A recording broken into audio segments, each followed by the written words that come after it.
அனைவருக்கும் வணக்கம்.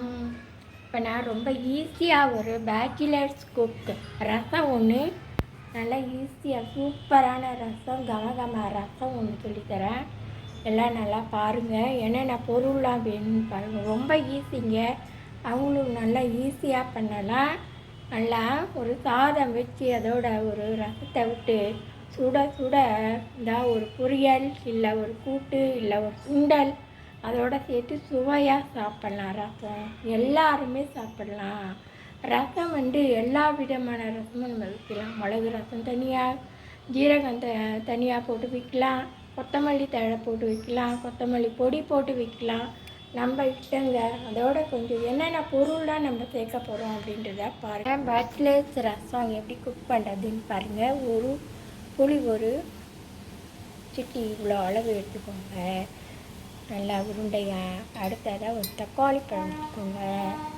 அடுத்தது மஞ்சள் பொடி, மிளகா பொடி, சாம்பார் பொடி தான் போட்டுக்கோங்க, கொத்தமல்லி பொடி, ஜீரகம் பொடி, மிளகு பொடி கொஞ்சமாக எடுத்துக்கோங்க, வெந்தயம் பொடி கொஞ்சம் வாசனைக்கு போட்டுக்கோங்க, இந்த கார பவுடர் போட்டுக்கோங்க, சில்லி பவுடர் எல்லாம் ரெடியாக வச்சுக்கோங்க. உப்பு தேவையான அளவு போட்டு ஒரு இதில் அடுக்கில் ஜலம் வைக்கும் முதல்ல தக்காளியை கொதிக்க விட்டுக்கோங்க. அதுக்கப்புறமா இந்த புளியெல்லாம் போட்டு கலக்கி எல்லா பவுடரையும் அதோட ஆட் பண்ணி உங்களுக்கு ஒரு ரசம் காமிக்கிறேன். பெருங்காயம் பவுடர் போட்டுக்கோங்க. இவ்வளோதாங்க ரசத்துக்கு தேவையான பொருட்கள்லாம். நல்லா சூடாக ரசம் ஊற்றி நல்லா நல்லா கம சாதம் போட்டு நல்லா ரசம் ஊற்றி அதில் சுட சுட நல்லா சாப்பிடலாம். நம்ம பாருங்கள், கம ரசம் ரெடி ஆகிடுச்சி. தக்காளி பழம் போட்டு நான் சொன்னேன் அத்தனை பொருளையும் போட்டு மஞ்சப்பொடி, மிளகாப்பொடி, பெருங்காயம், உப்பு, புளியெல்லாம் நல்லா கரைச்சி விட்டு நல்லா பேச்சுலர்ஸ் ரசம். பாருங்கள், தக்காளி பழம் நல்லா அதுலேயே வெந்து போயிடும். வேணுன்னா பருப்பு போட்டு கூட நீங்கள் தனியாக அதோட ஆட் பண்ணி இது பண்ணிக்கலாம். இல்லைன்னா மிளகு, ஜீரகம் அதெல்லாம் போட்டு நல்லா வறுத்து அரைச்சி விட்டு அதில் கூட மேலே இது பண்ணிக்கலாம். நீங்கள் கொஞ்சமாக வெந்தய பொடி கூட நீங்கள் வாசனைக்கு நல்லா போட்டுக்கலாம். அப்புறம் இறக்கும் போது நம்ம தாளித்து போட்டு நல்லா விட்டு தாளித்து விட்டு எண்ணெய், கடுகு, கருவேப்பிலை, கொத்தமல்லி எல்லாம் போட்டு தாளித்து விட்டு நல்லா இறக்கிக்கலாம். சூடாக சாதம் போட்டு நல்லா ரசம் போட்டு நெய் விட்டு எல்லாம் சாப்பிட்லாம்.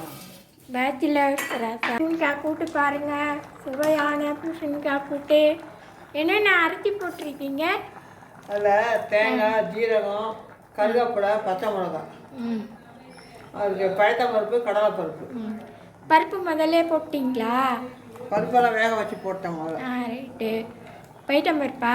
பழத்த பருப்பு, கடலை பருப்பு கொஞ்சம். பைட்டம் பருப்பு, கடலைப்பருப்பு கொஞ்சம் போட்டு இந்த பூசணிக்காவை நல்லா பொடியாக நறுக்கி அதை வேக போட்டாச்சு. இப்போ இதெல்லாம் அரைச்சி கொட்டி எல்லாம் இதுன்னு கலரி இது பண்ணியாச்சு. நம்ம எண்ணெய், கடுகு இதான் தாளிக்க வேண்டிய பொருள்லாம் போட்டு தாளித்து இறக்க போகிறோம்.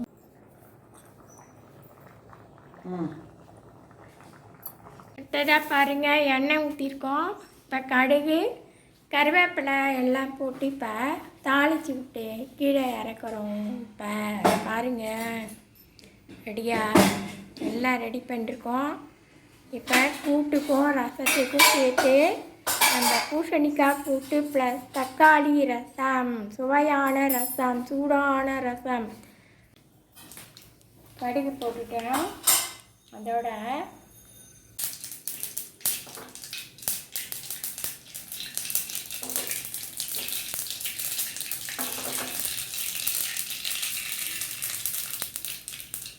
கடுகு, உளுத்தம்பருப்பு எல்லாம் போட்டு தாளிச்சிட்டாச்சு. இப்போ மொத்தமாக இந்த கூட்டுக்கும் ரசத்துக்கு சேர்த்து 2 in 1 தாளிச்சாச்சு.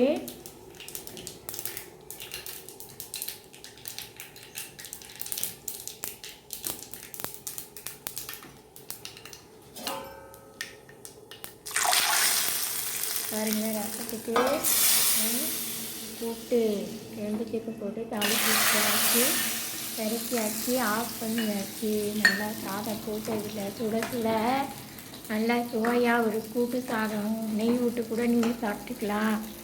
வேணும்னா ரசம் சாதம் சாப்பிட்டு அதோட கூட்டையை நீங்கள் இதை பண்ணி தொட்டுக்க வச்சு சாப்பிட்லாம். வேணும்னா வடை இல்லை அப்பளம் பாருங்கள். சூடாக சாதத்தில் நல்லா நெய் நல்லா போட்டு கமன்னு ரசம் விட்டு அதில் பூசணிக்காய் கூட்டு தொட்டு சாப்பிட்டீங்க, சும்மா அருமையாக இருக்குங்க. நல்லா இருக்குங்க. பாருங்கள், சாதம் சூடாக இருக்குது, ரசம் விட்டுருக்கேன், மேலே பாருங்கள் தக்காளி, இதே கொத்தமல்லி தழை, கருவேப்பிலை தாளித்து விட்டது, அதே மாதிரி பூசணிக்காய், கடலைப்பருப்பு, பைத்தம்பருப்பு போட்டு கூட்டு வச்சுது எல்லாம் பாருங்கள். ரசத்துக்கும் அதுக்கும் காம்பினேஷன் சும்மா சூப்பராக அள்ளுங்க. எல்லாம் சாப்பிட்டு நீங்கள் பண்ணி பார்த்துட்டு உங்களோட டேஸ்ட்டை பற்றி சொல்லுங்கள். Please subscribe, share, like my channel. உங்களுக்கு இந்த ரசம் பிடிச்சிருக்குன்னு நினைக்கிறேன். எல்லா பேச்சுலர்ஸ் குக் ரசம் ஈஸியாக நல்லா பண்ணி எல்லாம் சாப்பிட்லாம். ஓகே.